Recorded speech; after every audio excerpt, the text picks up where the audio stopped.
Are Kylie Jenner and former boyfriend and baby daddy Travis Scott back together again? Fueling speculation that they were getting back together as a couple. Kylie Jenner and Timothée Chalamet have officially broken up. The two were dating for about 7 months, and the insider claims that he broke up with her. They're blaming the breakup on their busy work schedules, but the insider says that Kylie introduced Timothée to her family. As a result, people in the comments are saying things like that was barely a relationship, and if anything, they're surprised that they lasted this long. This headline reads like a director's note on chaos. Reports suggest Travis Scott has revealed he's back with Kylie Jenner, and now Timothée Chalamet is allegedly panicking at the prospect of a rekindled ex. This is messy, theatrical, and exactly the kind of fame arithmetic that turns private choices into public currency.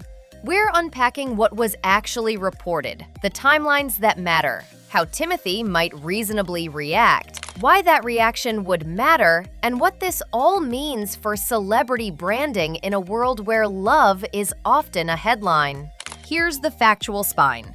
Multiple outlets reported renewed public interaction between Kylie Jenner and Travis Scott, with sightings and social moments that fueled reunion chatter. Coverage pointed to paired appearances and moments at public events that people read as evidence of a reconnection. And those pieces collected visual touchpoints that editors could stitch into a narrative. Specifically, festival proximity at Coachella was cited as a data point where Kylie and Travis were in overlapping spaces. And some outlets treated that proximity as a springboard for reconciliation rumors. Timeline features also contextualize the on-again, off-again nature of Kylie and Travis's relationship, noting a history of reunions, breakups, and public moments that repeatedly invited speculation. Let's parse the word revealed. It can mean a direct statement, an interview confession, or a social cue that curious audiences interpret as confirmation. Clarity matters because misreading inference as an explicit claim creates false panic. When outlets suggest Timothée is in panic, that's headline shorthand until there's an on-the-record source confirming his emotional state. One reading is that he could be concerned about reputational optics. Another reading is that this is tabloid hyperbole. Both are plausible. Neither is proven. Actors like Timothée have public images tied to certain kinds of roles and prestige. A tabloid narrative about romantic instability could feel risky in a career sense because public perception sometimes bleeds into industry decisions. That doesn't mean Timothée is actually panicking, but it explains why pundits speculate. The media engine turns proximity into proof. A photograph, an overlapping appearance, or a tagged social post gets looped together until a narrative forms. That cognitive shortcut is efficient for audiences and profitable for outlets, but it is not the same as confirming intent. For Kylie, reconciling with a high-profile ex like Travis is both personal and commercial. Kylie operates a vast brand empire, and any public relationship movement triggers calculations about product timing, sponsorship stability, and audience sentiment. Travis also has stakes. Renewed attention can boost streaming numbers, festival interest, and cultural relevance. But it can also resurface past controversies that create friction with partners. Attention is not uniformly beneficial. The Kardashian-Jenner apparatus is exceptionally skilled at narrative management, taking private moments and converting them into marketable content. If a reconnection story grows, expect coordinated messaging, curated imagery, and a possible content arc that reframes the relationship on the family's terms. Moreover, language and sourcing matter. Some coverage leans on unnamed insiders or ambiguous phrasing. Responsible readers should prioritize direct quotes, shared images, or attributable statements when assessing the validity of panic claims. Let's situate the Coachella angle. Festival adjacency is often used as a shorthand for closeness because it's visually reportable. But festival proximity equals a noisy environment, and proximity alone is weak evidence for a meaningful relationship restart. That said, festivals are performative spaces where public figures often signal through curated appearances. Media-savvy attendees know that a well-timed sighting can ignite narrative momentum. How might Timothée respond if he were genuinely unsettled? One option is strategic silence.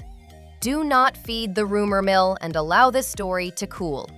Another is a controlled message via a representative that clarifies status, which can dampen speculation but also prolong media interest. Silence and denials both have trade-offs. Silence can be read as acquiescence by rumor mill actors. A denial can create a new headline.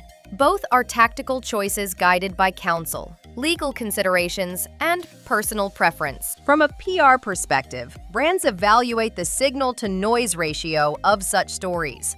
Kylie and Travis can convert the story into attention that benefits product cycles, while Timothée may prefer to minimize noise to protect artistic credibility. There is a gendered dimension. Women often bear the brunt of moralistic judgment in relationship rumors. The cultural lens that brands women as interlopers distorts public reaction and amplifies pressure on women to publicly clarify or retreat. Parasocial ownership also spices the pot. Fans feel entitled to updates and sometimes interpret ambiguity as betrayal, which provokes quick, vocal reactions that outlets then amplify for reach. Now, let's talk about the behavior of media platforms. Social algorithms reward velocity and emotional hooks, which is why Timothée panic headlines generate traction.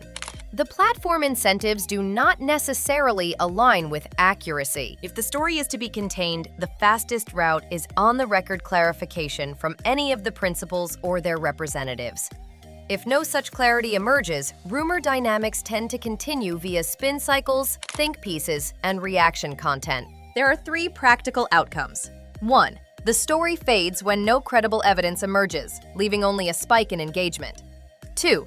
A controlled narrative emerges, a public statement that frames the interaction as friendly, not romantic, and the family manages the optics. 3. The saga escalates into a weeks-long cycle with conflicting reports and opportunistic commentary. All are plausible. A contrarian take? The renewed attention could be net positive. For Travis, it could mean more streams. For Kylie, higher engagement on product launches. And for Timothée, a sympathetic spike that translates into curiosity about his projects. Attention is fungible in strange ways in digital culture. Let's analyze motivations. Kylie may prioritize emotional authenticity or a second chance. She may also be aware of the commercial value of being in the headlines. Travis may want renewed artistic momentum. He also may simply be happy to be seen with someone who once mattered to him. Timothée, if impacted, faces a different calculus. Silence preserves mystique and centers craft, while engagement with the rumor positions him inside a tabloid narrative he might want to avoid. We should be cautious about airing private hurts as content. The human cost of speculation matters. People involved in rumors often deal with emotional fallout and reputational housekeeping that are not visible in headlines. Now, what does the L timeline teach us about pattern? It shows a rhythm of public reconciliation and separation between Kylie and Travis, punctuated by events and social cues that outlets have historically stitched into reconciled narratives. That archival pattern shapes how new interactions are interpreted. Cosmopolitan's coverage of Coachella flagged festival proximity as a catalyst for renewed chatter, but also reminded readers that proximity without context is not proof of intent. The festival is a performative moment that often inflates otherwise mundane interactions. AOL and News picked up various touchpoints, photographs, mutual appearances, and social signals that, together, created enough momentum for outlets to pitch the story as a possible reunion. Those are the building blocks of contemporary celebrity reporting. Now, a deeper cultural critique. Celebrity relationships are public spectacles in a commodified intimacy economy. Private reconciliation can become a public product, and that conversion raises ethical questions about agency and consent in the circulation of personal narratives. When we consume these cycles eagerly, we implicitly license the monetization of intimate repair. If audiences prefer empathy and accuracy, media incentives might shift over time. But current architecture rewards immediacy and drama. Let's consider industry ripple effects. Casting directors and premium brands watch social sentiment. If a story drags on, some partners may reassess risk, which introduces career-level stakes for all involved. But let's not be reductionist. Not every social headline translates into career damage. Established critical acclaim or a strong body of work can insulate artists from ephemeral tabloids. It depends on severity, longevity, and the public's appetite for scandal. Sources close to the couple have told TMZ that they are not getting back together and are just good parents who are able to co-parent their children well. They also said that the two children live primarily at Kylie's house, but Travis is able to see the kids as much as he wants. A few tactical predictions. Expect a flurry of TikToks that loop the most suggestive clips.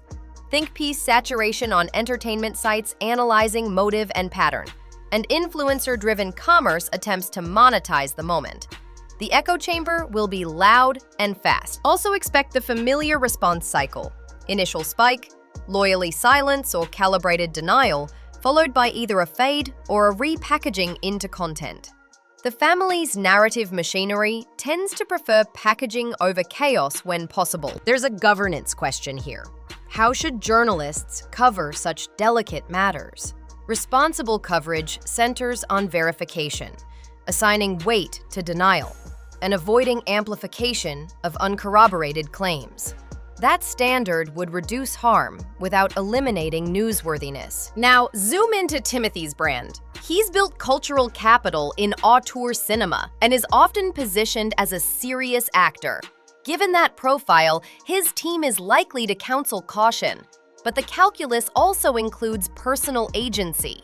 He may choose to engage, ignore, or even leverage the moment in unexpected ways. Let's be explicit about speculation. Suggesting Timothée is panicking without direct sources is conjecture. It's useful as a narrative device, but ethically, we should demarcate it clearly, and we've done so here. One reading is stress over optics.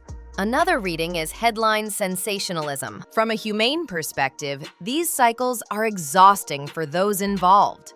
Even if a reconnection is benign or mutual, the public theatrics around it can create stress and distort private healing into public performance. Now consider partner management. Kylie's sponsors will quietly model scenarios. Travis's management will consider market impacts. Timothee's people will calibrate public posture. Those backstage moves are decisive in shaping public outcomes. Legal concerns are seldom front page for these stories, but matter behind the scenes. If prior agreements or sensitive content exists, legal teams may advise specific messaging or demand certain disclosures not be made in public fora. Finally, let's return to the human scale. These are people whose lives are constantly interpreted. We can critique the system and still show empathy. If Timothée is anxious, that is private. If he is unbothered, public conjecture has done unnecessary harm. Either way, humility in consumption helps. Here's a longer thought on consumption.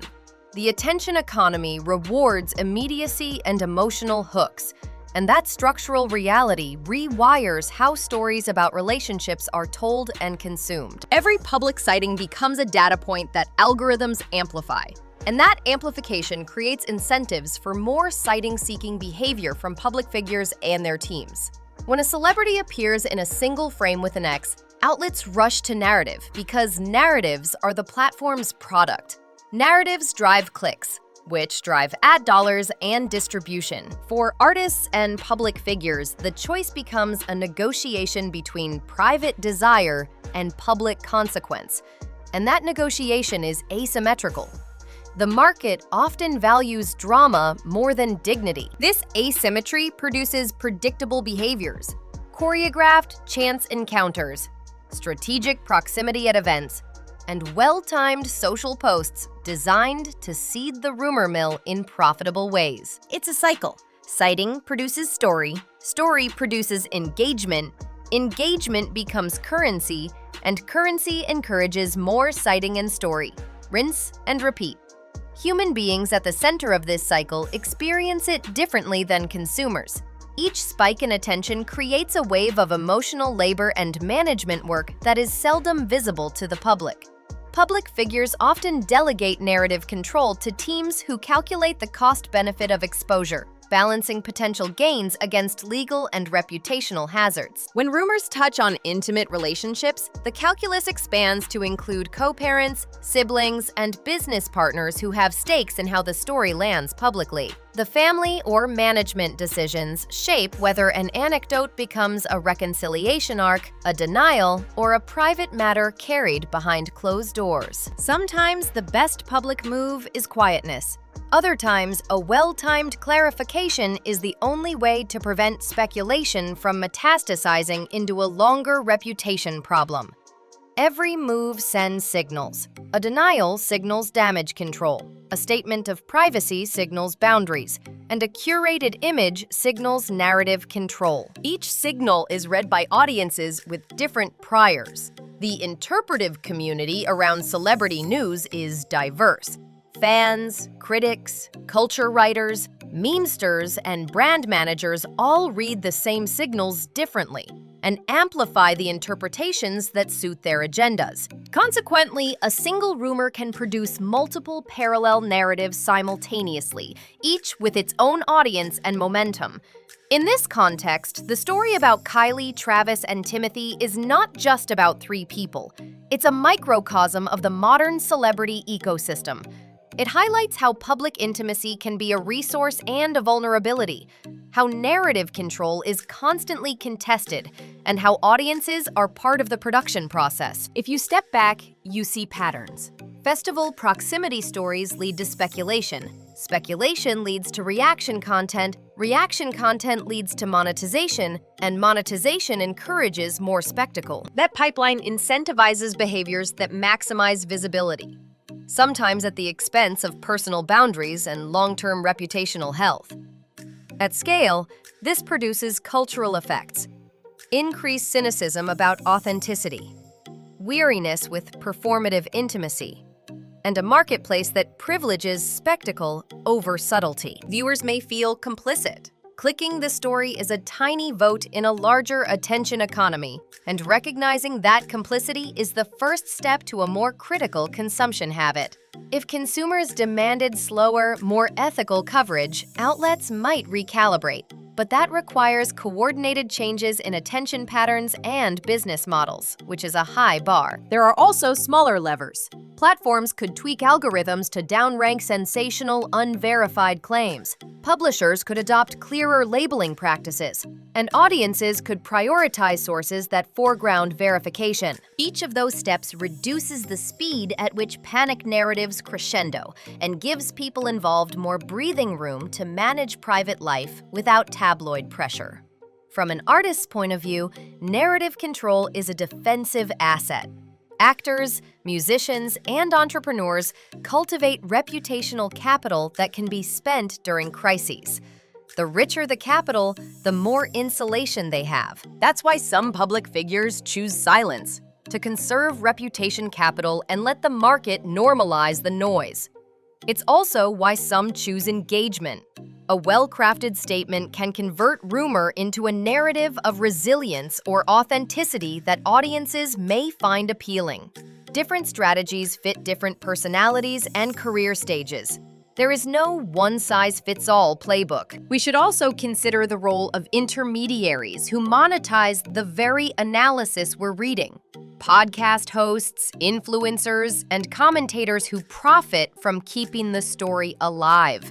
Their incentives are often misaligned with the subjects of the stories. Prolonging rumors offers them content, whereas for the people involved, it is a source of stress. In economic terms, the analyst class extracts value from the emotional labor of celebrities, which raises ethical questions about profit and harm. If you feel fatigued by endless iterations of the same rumor, you're witnessing the friction between audience attention and ethical coverage. That fatigue reveals a market failure. Incentives do not currently align perfectly with human flourishing. There is some reason for cautious optimism. Cultural norms evolve. Outlets that consistently prioritize fairness and verification can build reputational trust that pays off in the long term.